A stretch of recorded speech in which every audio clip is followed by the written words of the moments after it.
sebentar.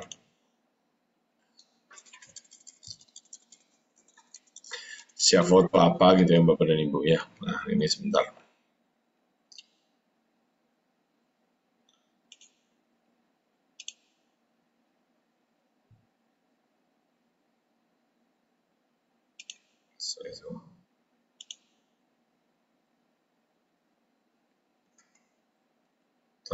Atau ini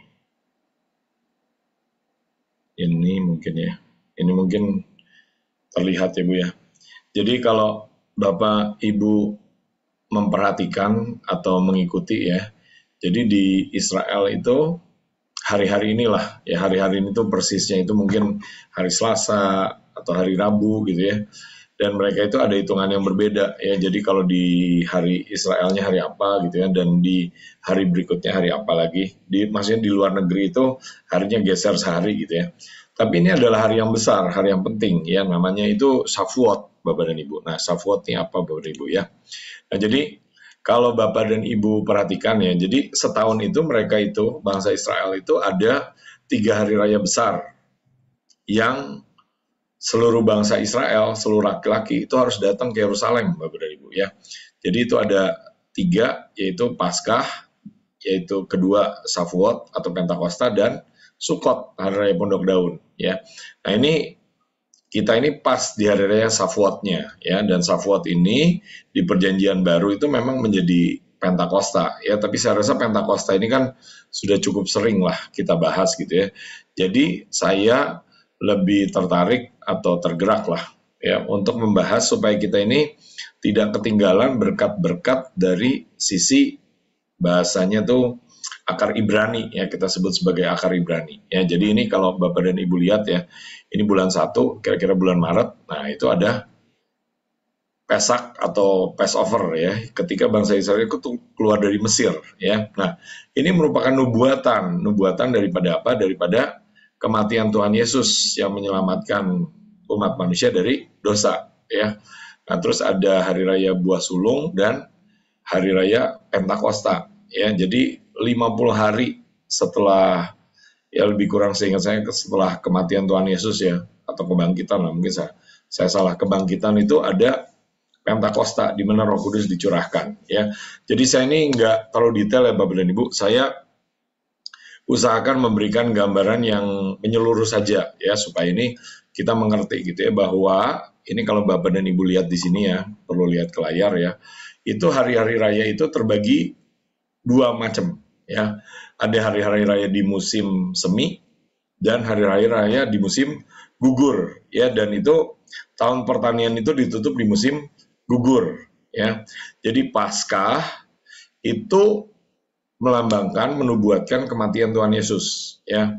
Terus hari raya roti tidak beragi, pemakaman Tuhan Yesus. Hari raya buah sulung, kebangkitan Tuhan Yesus. Dan yang sekarang Shavuot atau Pentakosta, itu Shavuot itu digenapi dengan Pentakosta, pencurahan Roh Kudus ya. Dan ada 3 hari raya penting yang kita juga masih harus tunggu ya. Hari raya peniupan sangkakala atau trompet, hari raya pendamaian, dan hari raya Pondok Daun ya. Nah kenapa gini Bapak dan Ibu? Karena kita ini berada di masa-masa yang menentukan ya, sebelum apa? Sebelum ada yang namanya perang nuklir ya, setahu saya ya. Nah perang nuklir ini kapan ya? Kita berdoa ya supaya apa? Nah secara umum nih kita berdoa supaya selama mungkin ya ditunda semaksimal mungkin ya. Kenapa? Karena supaya memaksimalkan orang yang bisa diselamatkan ya. Kalau Tuhan Yesus itu segera datang ya, terjadi rapture sekarang gitu misalnya, yang selamat itu baru sedikit ya. Jadi secara umum kita ini perlu berdoa supaya waktunya itu diperpanjang ya, waktu masa anugerah dan sebagainya ya. Tapi saya rasa tuh gimana ya, saya bukannya mau terlalu detail-detail gitu ya, tapi yang penting ini kita ini mengerti kira-kira dan melakukan bagian kita gitu ya, daripada apa, daripada ini mengetahui detail gitu tapi tidak melakukan gitu ya. Yang penting melakukan ya. Jadi kita ini menunggu nih hari peniupan serunai atau sangkakala atau rapture ya, dimana kita ini akan diangkat. Nah, ini jangan sampai ketinggalan nih Bapak dan Ibu ya. Kita harus perlu ikut rapture ya. Kita perlu mempersiapkan orang-orang yang kita kasihi juga supaya ikut ya. Nah, antara rapture dan hari raya pendamaian itu yang disebut sebagai, kalau Bapak dan Ibu lihat itu di bawahnya itu disebut hari-hari kegentaran ya, atau hari-hari yang disebut sebagai masa kesesakan Yakub. Ya, kenapa? Karena Israel itu belum diangkat ketika terjadi pengangkatan. Ya, bangsa Israel itu belum diangkat dan terjadilah masa kesesakan lah istilahnya, masa kesesakan buat Yakub. Ya, nah jadi kita perlu mempersiapkan diri dan mengingatkan semaksimal mungkin kalau bisa diangkat saja ya. Tapi kalaupun tidak terangkat, ya jangan kecewa ya. Karena Tuhan itu tetap baik, Tuhan tetap pegang kendali ya. Karena memang katanya ya Bapak dan Ibu, ini bukan nakut-nakutin, tapi beberapa sumber yang saya kutip ya, saya itu menjelaskan bahwa setelah pengangkatan itu waktunya itu pasukan antikris itu mengancam orang ya. Kamu harus menyangkal Tuhan Yesus gitu ya, seperti apa? Seperti Petrus ya.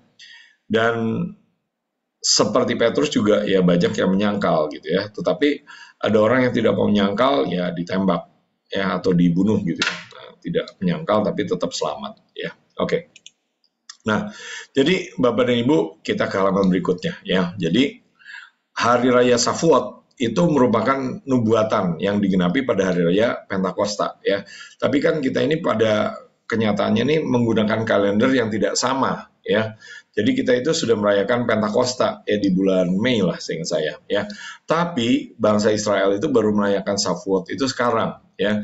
Dan saya percaya kita tetap bisa menerima berkat-berkatnya Bapak dan Ibu ya. Jadi dihitungnya di apa? Dihitungnya lebih kurang dari ketika bangsa Israel itu meninggalkan tanah Mesir ya, lebih kurang seperti itu ya. Nah, ini Pentakosta itu Penta 5 ya. Jadi ini nih merupakan hari raya yang istilahnya nubuatannya itu Shavuot, nah digenapinya pada hari raya Pentakosta ya. Dan saya ini senang dengan istilah ini ya. Jadi kalau Bapak dan Ibu memperhatikan YouTube channelnya itu, saya itu tergerak untuk memberi nama upper room ya, atau loteng atas dan upper room dari Pentakosta ketiga ya. Kenapa? Karena Pentakosta pertama waktu Roh Kudus dicurahkan di Yerusalem, Pentakosta kedua pada waktu di Azusa Street, dan Pentakosta ketiga baru ya sekarang ini Bapak Ibu ya. Dan saya berdoa kita dilanda Roh Kudus, dibakar oleh api Roh Kudus. Nah, pada waktu pertama kali itu pada hari ke-50 itu Musa itu habis naik ke Gunung Sinai, bersekutu dengan Tuhan dan turun membawa 2 loh batu ya. Dan singkat cerita ini membawa kematian ya, 3.000 orang mati ya. Tetapi pada waktu murid-murid mendapatkan Roh Kudus ya, itu ada 3.000 orang yang bertobat ya. Jadi ada satu pembalikan keadaan yang dikerjakan oleh karya Tuhan Yesus di kayu salib ya, yang membalikan kematian menjadi kehidupan ya. Karena dengan Taurat ya, dengan hukum-hukum Tuhan ini orang mengenal dosa karena kita ini tidak mampu, tidak sanggup menggenapi hukum Taurat ya. Jadi kita butuh karya Tuhan Yesus ya, lebih kurang seperti itu ya. Saya lebih banyak pakai gambar-gambar saja supaya ini kita ada gambaran yang cukup kira-kira menyeluruh lah ya. Nah, yang menarik ini Bapak dan Ibu, dan saya rasa kita harus tangkap apa ya. Jadi kata Shavuot itu akar katanya itu 7 ya. 7 itu menjadi kata 7, juga menjadi kata sumpah, juga menjadi kata sabat ya. Sabat itu bicara mengenai hari istirahat, hari di mana Tuhan itu melihat bahwa segala sesuatunya sudah sempurna ya. 7 itu bicara mengenai kesempurnaan ya. Jadi hari-hari Shavuot itu hari yang ajaib Bapak dan Ibu. Kenapa? Karena itu harinya memang dihitungnya 7 kali 7, 49 ya. Dan saya dorong Bapak dan Ibu untuk kita ini meminta yang namanya sumpah, supaya Tuhan itu bersumpah ya. memberikan perjanjian, tidak hanya perjanjian tapi memberikan sumpah ya. Karena ada urutannya di Mazmur 105 ya, Ibu Panglima sudah sering bahas, jadi saya tidak ulang lagi ya. Jadi ada urutannya. Dengan Abraham itu Tuhan baru memberikan perjanjian ya. Turun lagi ke Ishak, nah Tuhan udah memberikan sumpah ya. Jadi akar kata sumpah itu adalah 7 ya. Setelah perjanjian itu diulang, diikat dan tidak bisa dibatalkan lagi, itu menjadi sumpah ya.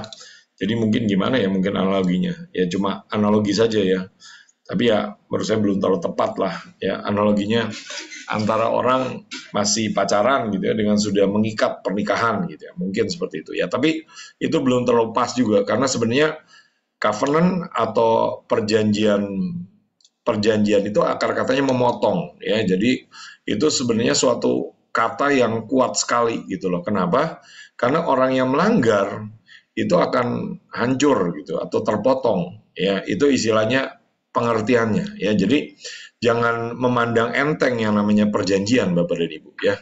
Daripada tidak menggenapi dan dituntut, lebih baik kita tanya Tuhan ya, udah waktunya belum kita mengikat perjanjian gitu. Nah, ini ada dasarnya di Mazmur 105 ya. Dan ini kebetulan saya diingatkan Bapak dan Ibu, kebetulan saya ini termasuk yang ikut yang ke kapal ya. Dan di kapal itu ternyata bisa direkayasa Tuhan. Kita itu berangkatnya 105 orang ya. Dan saya rasa Bapak dan Ibu tahu ya, kita ini disebut sebagai bahtera ya, Tuhan menyebut kita bahtera yang melanjutkan atau menggenapi lah ya. Menurut saya bukan sekedar melanjutkan tapi menggenapi apa yang Tuhan nubuatkan melalui bahtera Nuh. Ya penggenapannya apa ya sekarang gitu menurut saya ya. Nah, jadi kita ini, saya berdoa kita meminta ya, meminta itu supaya Tuhan ini dengan kita benar-benar memberikan sumpah ya, kalau bisa ketetapan, kalau bisa perjanjian kekal ya. Itu tidak bisa diganggu gugat lagi ya. Nah, contohnya perjanjian itu apa Bapak dan Ibu? Nah, ini saya pindah ke halaman berikutnya. Nah, Bapak dan Ibu kalau bisa lihat Bapak dan Ibu, ini disebut juga kalau bahasa Inggrisnya minggu ya. Kenapa? Karena minggu itu 7 gitu ya. Jadi 7-7 gitu Bapak dan Ibu ya. Terus memperingati kenaikan Musa ke Gunung Sinai, dan itu biasa mereka membacakan kitab Rut Bapak dan Ibu ya. Nah, kenapa? Karena katanya kejadian yang dituliskan di kitab Rut itu terjadi kira-kira pada hari atau musim Safuat ini ya. Nah, jadi gini Bapak dan Ibu, menurut saya yang penting apa? Nah, menurut saya yang penting ini Rut ya. Rut itu mendapatkan penebusan, mendapatkan perlindungan, mendapatkan tudung dari si Boas Bapak dan Ibu ya. Jadi menurut saya ini sesuatu yang penting juga ya, di mana Rut ini mengerti ya. Ada satu lagi yang contohnya tidak mengerti, itu si Orpa. Orpa itu meninggalkan perjanjian dan tidak lagi mau ikut Rut yang menemani mertuanya Naomi ya. Waktu itu pernah ada yang diberikan penglihatan, dan di penglihatan itu Naomi itu bukan seorang yang mudah untuk ditemani Bapak dan Ibu ya. Itu di penglihatannya itu dia sering marah, sering ngomel dan sebagainya ya. Jadi Rut ini harus berkorban ya, mungkin bahasa kita makan hati ya untuk bisa berjanji ya. Tapi dia mengerti bahwa apa? Bahwa bangsanya Naomi, bangsa Israel adalah bangsa yang punya perjanjian Bapak dan Ibu ya.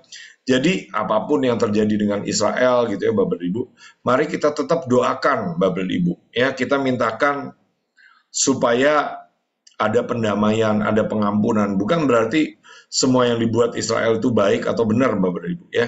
Karena Tuhan bisa mengeraskan hati seseorang ya, tetapi ya istilahnya suka tidak suka, percaya tidak percaya, Tuhan itu sudah buat perjanjian dengan umat pilihannya ya. Jadi kalau disederhanakan, di dunia ini cuma ada 3 golongan ya. Golongan apa? Golongan gereja, golongan Israel, dan golongan bangsa-bangsa ya. Orang itu cuma itu aja Bapak dan Ibu ya. Nah, jadi kita ini jangan ikut-ikutan, dan kita perlu mendamaikan dan mendapatkan sumpah ini, yaitu apa? Tuhannya Israel adalah Tuhan kita juga, dan kita mendapatkan penebusan dan mendapatkan janji. Ya, dimanapun kita berada, ya kita mengikuti si Naomi gitu ya. Nah, jadi Bapak dan Ibu, saya ini melihat ya begitu banyak ya orang yang mundur ya, keluar kecewa dari Bahtera ya. Kalau saya tidak berani Bapak dan Ibu ya. Kenapa? Karena menurut saya itu apapun yang terjadi, salah satunya itu menurut saya yang saya pegang ya, itu Tuhan itu awalnya membuat perjanjian itu dengan Pak Yusak ya, perjanjian Bahtera ya. Jadi buat saya itu, saya akan tetap bertahan ya. Oke, Bapak dan Ibu ya. Nah, apalagi yang mereka lakukan Bapak dan Ibu ya, mereka itu biasa merayakannya dengan belajar semalaman ya. Jadi kalau udah seperti gini nggak tidur Bapak dan Ibu ya, mereka baca Alkitab terus ya, membahas firman gitu ya. Nah, kalau Bapak dan Ibu bisa lihat, ini di atas ini ada Musa ya. Musa sedang memegang dua loh batu Bapak dan Ibu ya. Jadi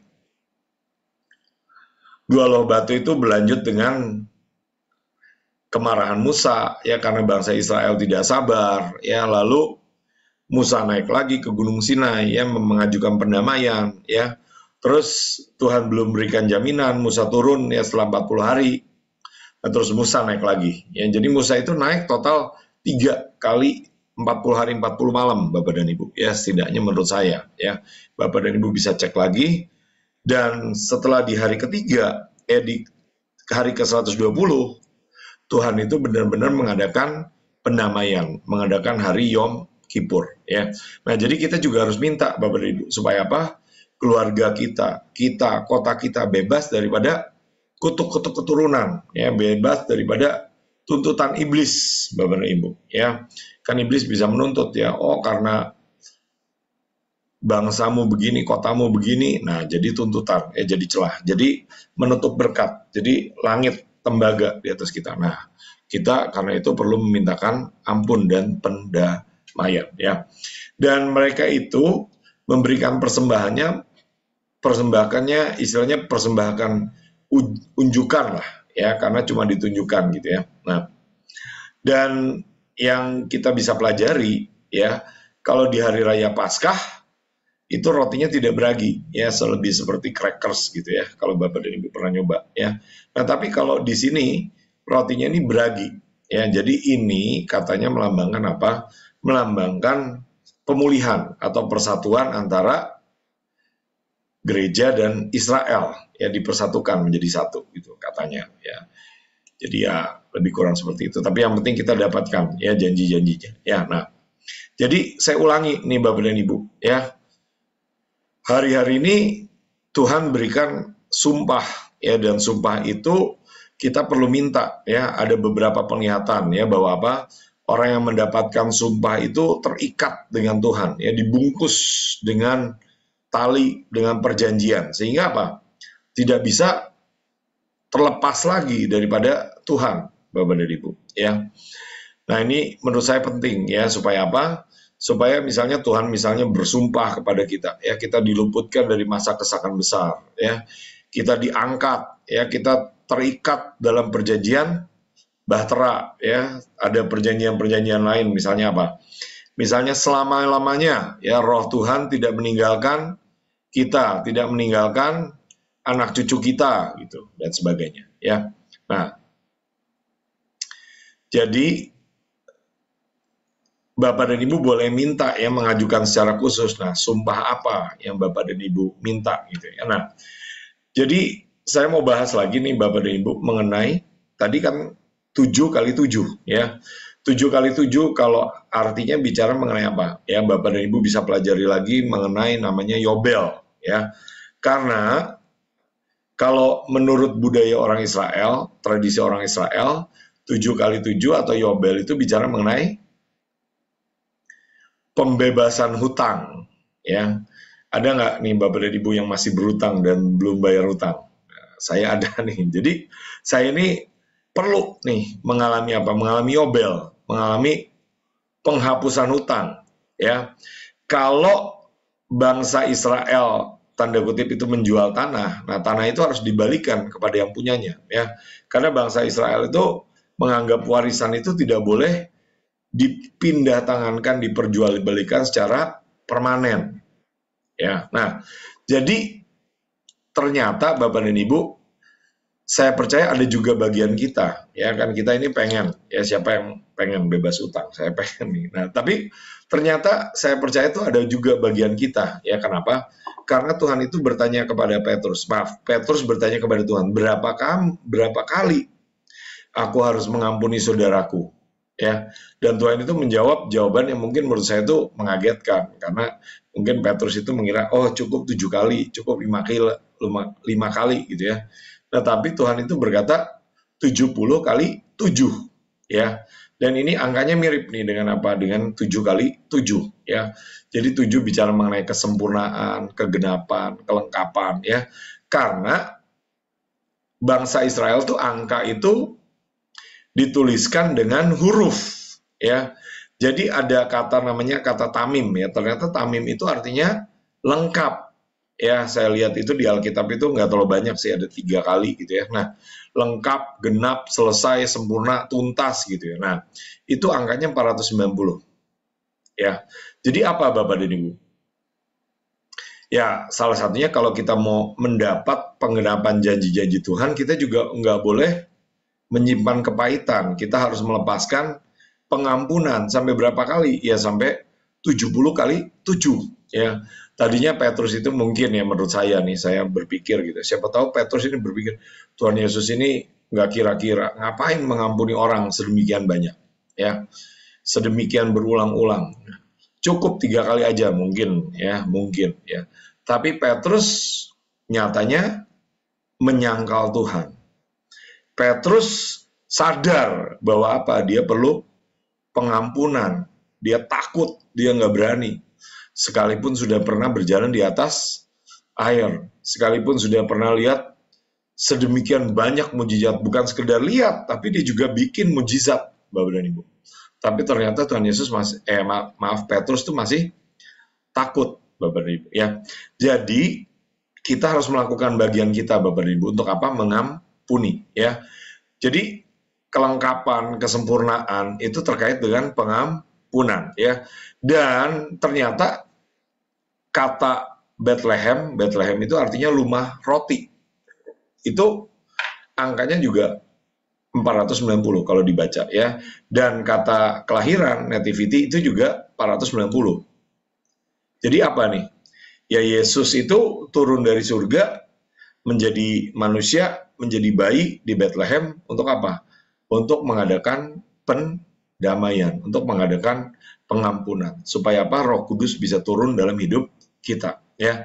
Dan sekarang karena kita ini hidup di masa Roh Kudus, di masa anugerah, kita juga harus belajar mengampuni ya. Kenapa? Karena katanya itu merpati itu tidak punya empedu, Bapak dan Ibu. Ya, saya ini bukan ahli biologi, Bapak dan Ibu. Cuma ada beberapa hamba Tuhan yang sudah pernah membahas ya. Jadi saya berdoa Bapak dan Ibu, kita juga menjadi orang-orang yang menginginkan pendamaian dan rekonsiliasi ya. Jadi tadi saya lebih cenderung membahas sisi Shavuot ya, atau hari raya minggu-minggu atau 7 minggu atau hari raya Pentakosta lah ya. Nah, tapi saya juga ingin ya kita mendapat berkat dari acara ibadah Bahtera Bright and Bloom ya. Jadi tadinya ibadah Bahtera itu cuma 1 hari, Bapak dan Ibu, tanggal 7 ya. Tanggal 7 doa 7 panggilan ya, 15 jam ya.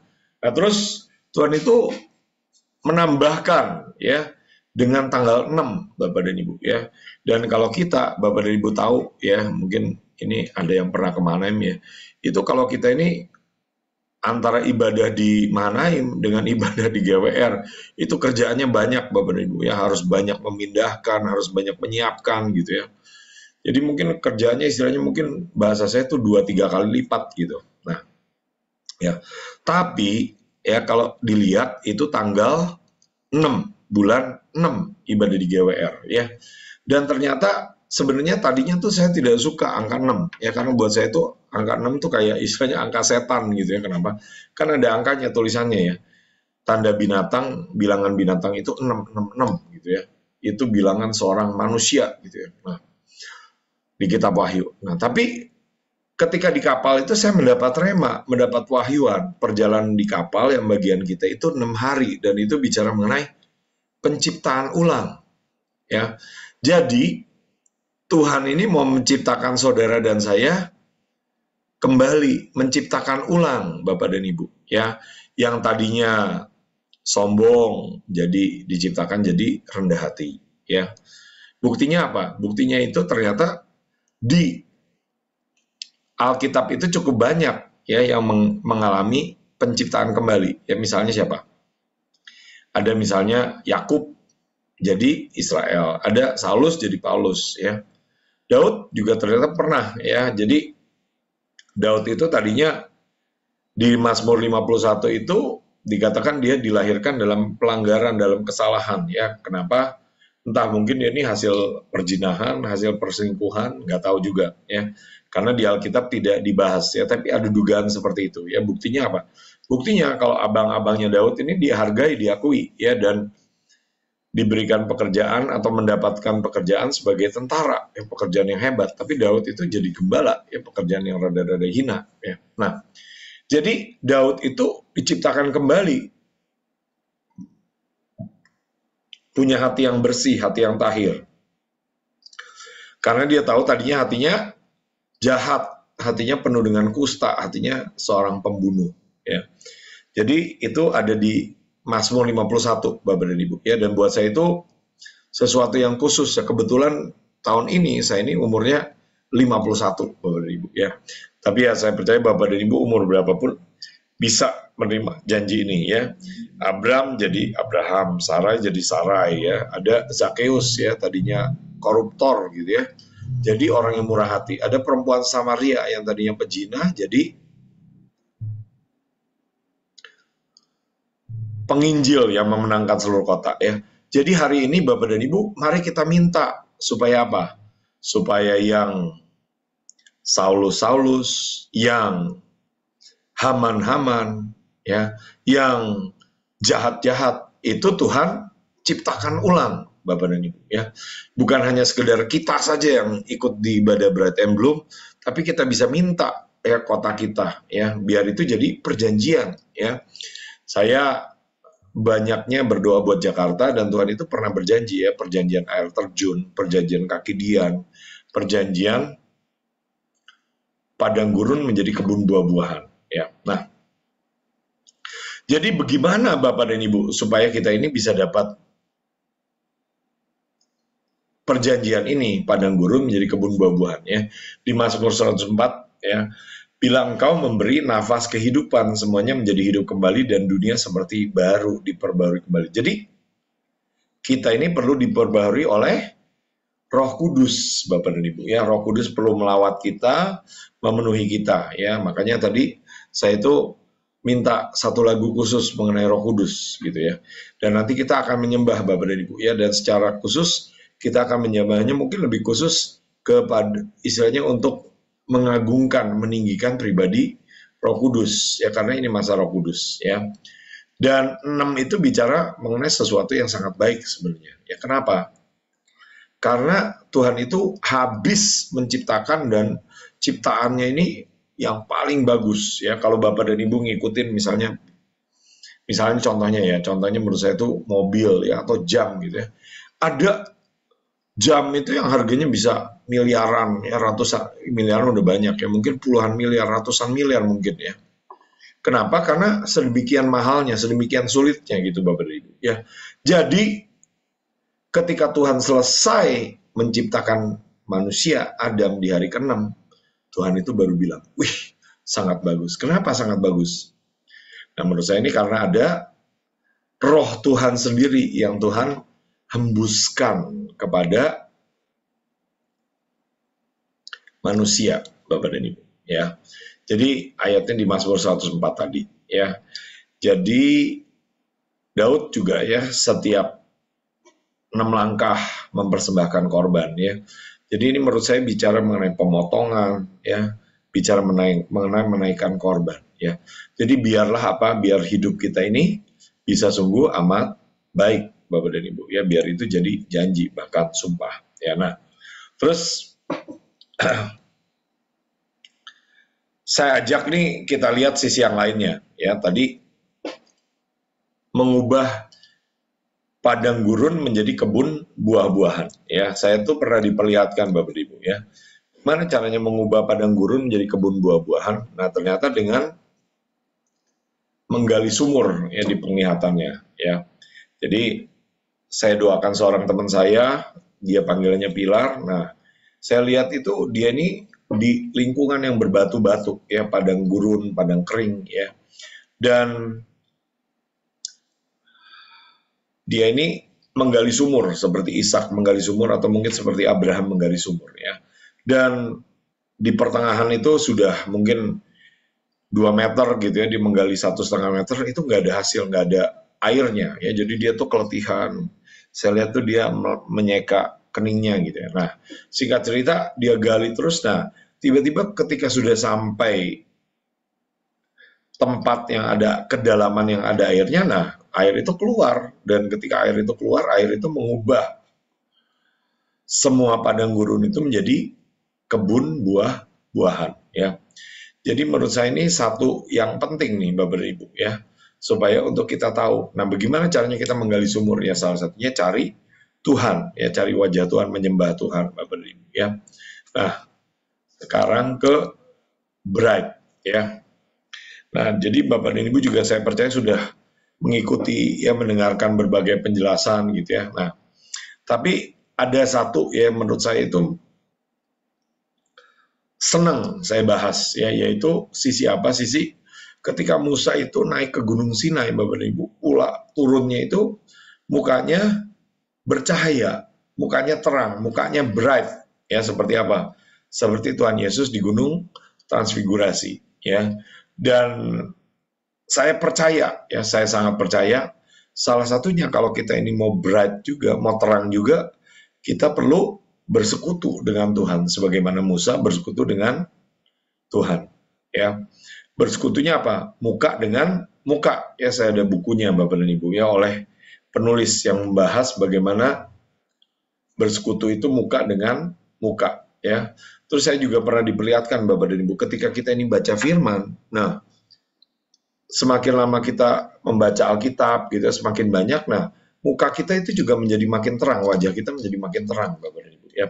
Kelihatannya sangat sederhana, tapi itu yang dilakukan dan disarankan oleh Pak Yusak ya, baca Alkitab setiap hari ya. Saya sedang minta ya supaya apa, minta dengan benih yang Tuhan berikan di 6789 kita bisa baca firman ya, mencari Tuhan ya, bersekutu ya. Dan ini ada beberapa kata yang menarik Bapak dan Ibu ya, dan semoga ini menjadi rema buat kita ya. Jadi gini Bapak dan Ibu, waktu Yesus di kayu salib, Yesus itu berkata sudah selesai ya. 2 kata terakhir itu sudah selesai ya. Kata berikutnya, aku menyerahkan rohku kepadamu, kepada Bapa gitu ya. Nah, tapi ada kata sudah selesai ya, dan sudah selesai ini ada pengertiannya yang dalam bahasa Yunaninya itu pengertian apa? Pengertian bahwa satu, hukuman ini sudah diselesaikan. Nah, itu juga pakai istilah yang sama, tetelestai ya. Ketika hutang sudah disulunasi, sudah diselesaikan. Nah, itu pakai istilah tetelestai ya. Dan ada juga perang sudah dimenangkan. Nah, itu pakai istilah tetelestai juga ya. Jadi ketika kita memperkatakan sudah genap, sudah genap, sudah genap, nah ini menurut saya suatu perkataan yang penting ya, supaya apa? Supaya malaikat-malaikat itu mengerjakan sampai semuanya tuntas dan genap ya. Kita pengen semuanya tuntas dan genap, tapi kadang-kadang Tuhan itu bukan juga nggak, Tuhan juga sangat pengen ya, tetapi kitanya yang belum melakukan bagian kita ya. Nah, jadi kalau dalam bahasa Ibrani Bapak dan Ibu, selesai itu pakai kata kalah ya. Ya, jangan disamakan dengan Indonesia ya, tapi menurut saya mungkin masih ada kaitannya ya gitu. Yang kalah apa? Yang kalah tuh dagingnya gitu menurut saya mungkin ya. Nah, Tapi kata kalah sendiri memiliki dua arti ya. Artinya tuh lengkap, selesai, sempurna gitu ya. Tapi dia memiliki arti juga, artinya mempelai. Ya ternyata mempelai itu digunakan kata kalah. Nah, kenapa nih Bapak dan Ibu? Karena orang Yahudi itu percaya gini ya. Mereka itu pengertian gini. Seorang laki-laki itu belum lengkap sampai dia menikah ya. Jadi dia ini kalau bahasa Ibrani, dia ini baru lengkap setelah menikah dengan mempelai. Dia ini baru kalah setelah menikah dengan mempelai, kalah gitu ya. Jadi itu kayak wordplay ya, wordplay itu permainan kata-kata gitu Bapak Ibu ya. Jadi poin saya adalah gini Bapak dan Ibu ya. Tuhan akan menyelesaikan segala sesuatunya dalam 6 hari. Ya. Dan kita ini menunggu-nunggu apa? Menunggu selesainya 6 hari di mana itu menjadi 6.000 tahun Tuhan datang menjemput mempelainya yang sudah siap, yang sudah dewasa. Untuk apa? Ikut perjamuan kawin anak domba. Dan setelah itu ya. Kenapa? Karena setelah itu menurut yang saya tahu ya akan terjadi bait ketiga didirikan ya, antikris menyatakan diri dan entah berapa lama perang nuklir ya yang menurut beberapa orang sangat mengerikan ya. Kalau digambarkan itu perang nuklir itu gini Bapak Ibu, katanya ada yang bilang yang selamat dari perang nuklir itu akan iri dengan yang mati katanya. Ya, jadi ini bukan untuk menakut-nakuti, cuma untuk memberikan gambaran betapa kadang-kadang kita ini belum paham dengan gentingnya situasi sekarang. Ya, karena hari-hari ini beberapa orang itu berusaha ya supaya terjadi perang, bahkan perang nuklir. Ya, ya contohnya siapa ya, iblis ya, supaya dia bisa memusnahkan ya. Jadi ini kita perlu membalikan keadaan Bapak dan Ibu menjadi apa? Menjadi dewa mempelai yang dewasa ya. Dan kata yang digunakan ketika Musa itu berbicara ya dengan Tuhan itu katanya kata dabar ya. Jadi dabar itu ternyata gini ya, bukan panglima tentara marah-marah dengan bawahannya. Ternyata kata dabar itu digunakan kalau misalnya bapak ini ya, bapak itu sedang main-main dengan anak, dengan bayinya. Nah ini dabar. Atau pacaran gitu ya, yang lagi jatuh cinta banget gitu ya. Wah, itu serasa dunia milik berdua, yang lain kontrak gitu istilahnya ya. Nah, itu dabar Bapak Ibu ya. Jadi saya berdoa gimana? Saya berdoa ini kita juga bisa melihat persekutuan dengan Tuhan, doa dengan Tuhan sebagai satu kesukaan. Karena Tuhan itu kesukaan Tuhan. Bukan sekedar sebagai beban. Bukan sekedar sebagai tugas yang Tuhan perintahkan. Seperti apa? Seperti tentara memerintahkan kepada bawahan ya. Nah, menurut saya ini memberikan pengertian baru gitu ya. Dan kata teman ya, kata teman ini kan kita sering gunakan misalnya apa? Teman-teman di Facebook ya, padahal kita ini nggak kenal gitu loh ya, di Facebook itu pakai teman-teman ada 5.000 gitu, 10.000 gitu. Nah, tapi itu bukan artinya teman, karena teman itu yang dimaksudkan itu bahasa aslinya tuh ra'ah ya. Ra'ah itu istilahnya sahabat ya, di mana orang ini bisa curcol ya, curhat seperti apa, mungkin Tuhan tuh dengan Maria gitu bisa curhat gitu ya. Nah mungkin gambarannya seperti ini ya. Jadi gini Bapak dan Ibu, saya percaya Tuhan itu membawa kita masuk dalam keintiman, masa di mana kita bergaul karib dengan Roh Kudus Bapak dan Ibu. Masa di mana kita mengenal Roh Kudus secara pribadi ya. Jadi terima kasih buat yang hadir, terima kasih yang buat aktifkan kamera, yang nggak aktifkan kamera juga nggak apa-apa, tapi saya ajak kita doa sebentar ya Bapak dan Ibu ya, supaya apa? Itu bukan sekedar teori-teori lah, karena buat saya itu teori-teori itu gini ya. Lalu apa sih hidupmu berubah gitu ya? Nah singkat cerita mungkin saya saksikan 1-2 kesaksian ya. Ketika saya mendapat rema pewahyuan mengenai apa? Mengenai mengenai 6789 gitu ya, saya ceritakan gitu ya. Nah ini Ibu Vera mungkin tahu ya dengan si Nancy ya, dengan si Nancy. Terus gini ya poinnya, Nancy itu kayaknya merasa diberkati banget dengan kesaksian itu ya. Lalu apa dia tuh sampai mau nabur ya, sampai nanya rekening. Saya bukan sedang minta-minta duit gitu Bapak Ibu ya. Tapi gini, poinnya gini ya. Kadang-kadang ada pewahyuan yang Tuhan bisa berikan yang bisa memberkati orang sampai orang itu benar-benar diberkati banget ya. Terutama apa ya? Misalnya waktu itu pas kita ngobrol mengenai tanggal 6 bulan 6 ya, Juni ya, bicara 6 Juni bicara mengenai penciptaan ulang, penciptaan kembali. Bukan sekedar tanda binatang, tapi Tuhan tuh mau menciptakan kita menjadi sungguh amat baik, Bapak dan Ibu ya. Nah, terus gini Bapak dan Ibu ya, ada yang tidak saya tuliskan di PowerPoint, saya sudah siapkan tapi hilang, tapi saya masih hafal nih ya. Lebih kurang gini Bapak dan Ibu ya.